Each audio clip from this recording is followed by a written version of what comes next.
Baba egameni lomfowethu uJesu ophilayo siyabonga uNkulunkulu nomusa ngayonke lenkonzo ngakho konke okwenzekile.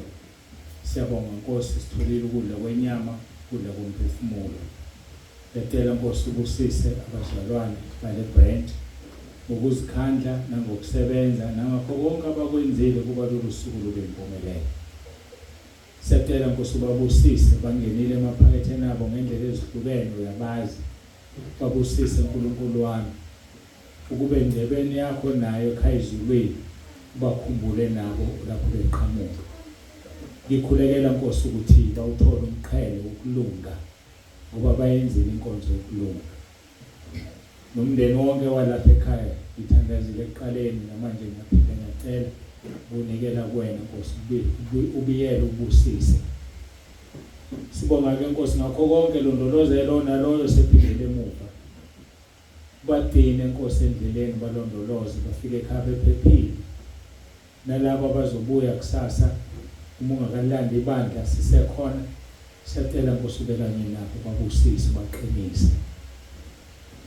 Umusa weNkosi yethu uJesu Kristu ophilayo, uthando lukaNkulunkulu ongubaba wethu nobudlelwano bukaMoya oNgcwele makube nona loyo phakathi kwethu Nkosi uJesu izibuye ilande ibandla layo.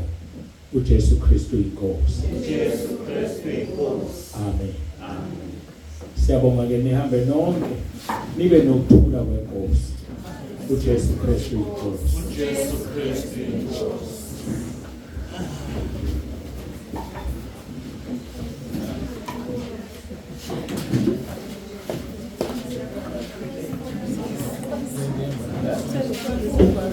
Bakhona abazodlala kodwa sifuna sikole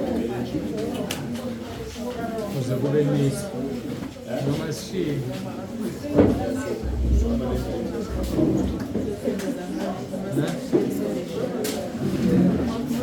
uphuma musitole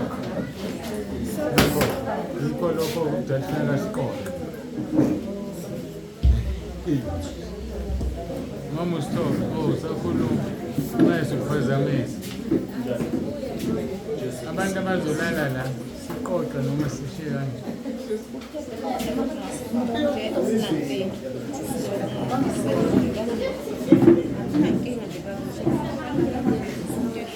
uzibangela isipika ezingaphandle le insizwa zakho lezandla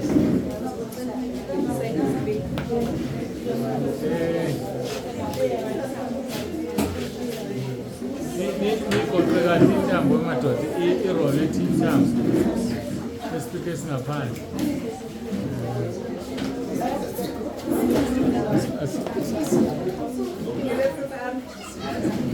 thithithimba lakho-ke nilungise lokhu